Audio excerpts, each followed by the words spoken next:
Jesus.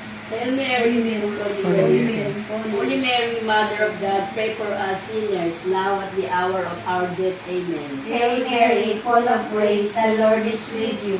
Blessed are you among women, and blessed Mary, Mother of God, pray for us sinners, now at the hour of our death. Amen. Hail Mary, full of grace, the Lord is with you. Blessed are you among women, and blessed is the fruit of thy womb, Jesus. Tawag namin laging dinggin, samo namin yung pakinggan, tinig namin bigyang pansin, Ama namin Panginoon. O Yahweh ko, ang lahat sa aking buhay, ako'y iyong tinutugon sa lahat kong kailangan. Ang biyayang kaloob mo ay kahangahangang tunay, kainam ng kaloob mo sa akin ay ibinigay. Sa mahal na ina at sa lahat ng mga anghel at mga banal sa kalangitan, narito po kaming lahat na nag-aalay ng papuri, parangal, pasasalamat at pagtitiwala. Nagpakumbaba po kami at inaamin namin na lahat po kami ay nagkasala.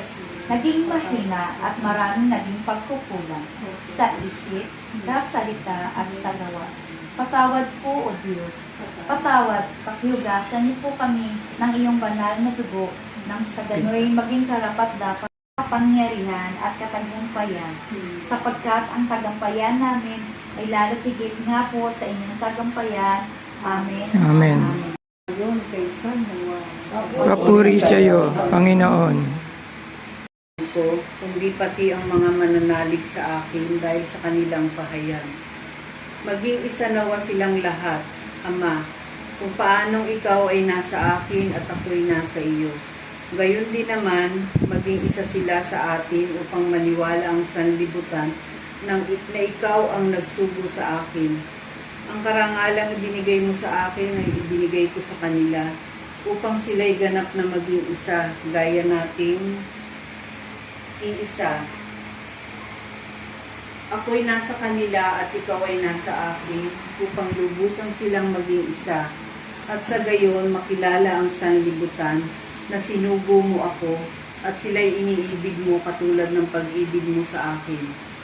Ama, nais kong makasama sa aking ikinaroroonan ang mga ibinibigay mo sa akin upang mamasdan nila ang karangalang bigay mo sa akin, sapagkat inibig mo na ako bago pa nilikha ang sanlibutan.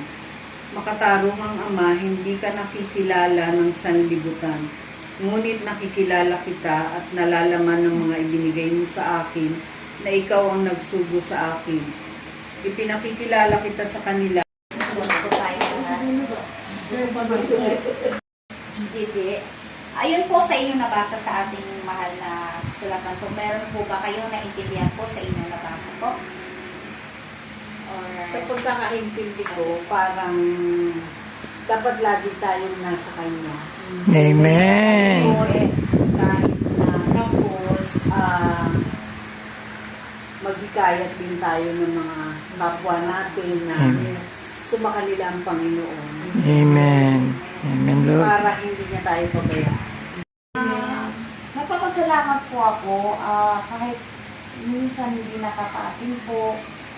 Kasi po, nagpapaayos ako ng bahay. Hindi ko akalain na magpapaano ako.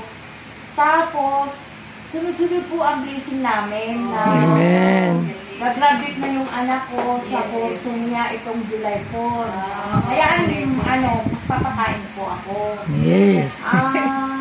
Yun, maayos ko man. Palikan na lang din. Hinihintay na lang papanik yung Mama Mary sa amin. Amen. Awa naman ng Diyos, pagka pinapanikan siya, lalong umaano. Maraming blessing. Amen. Magandang gabi. Gandang gabi. Ang ating Salmo Responsorio sa araw na ito ay ang ating credo. Diba?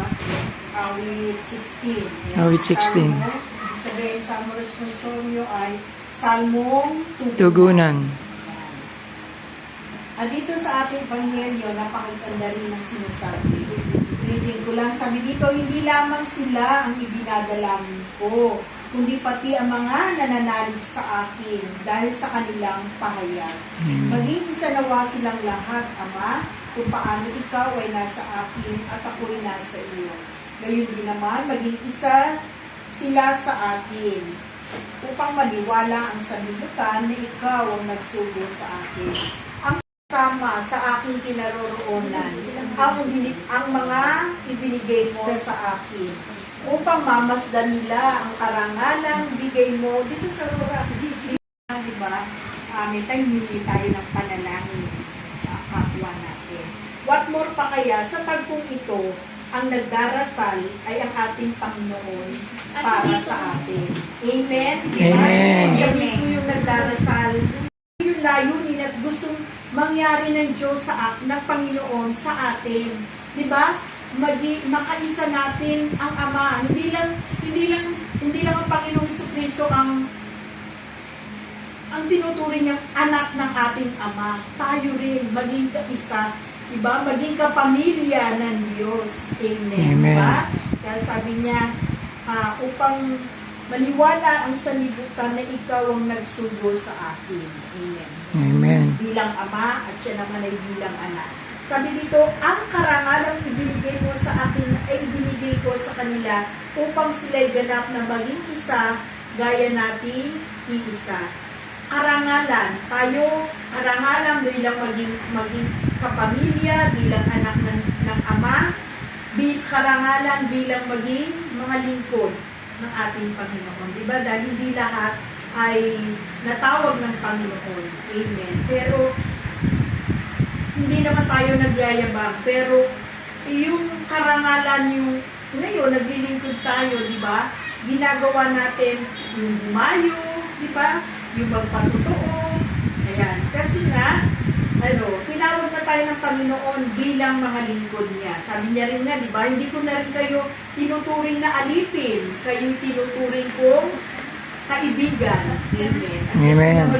Satisfy my needs. Satisfy my Only you needs. can make me whole. Only you can make me Give me strength to whole. make me grow. Give me strength to make me grow. Come, Holy Spirit. Come, Holy Spirit. Pour afresh on me.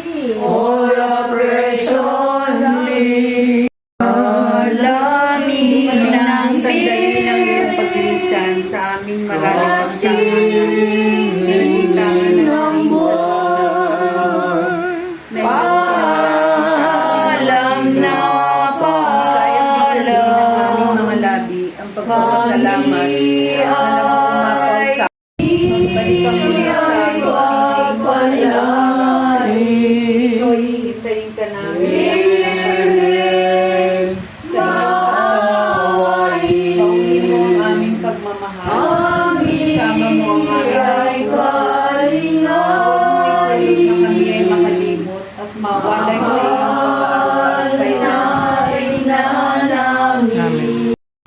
Magandang gabi. Magandang gabi.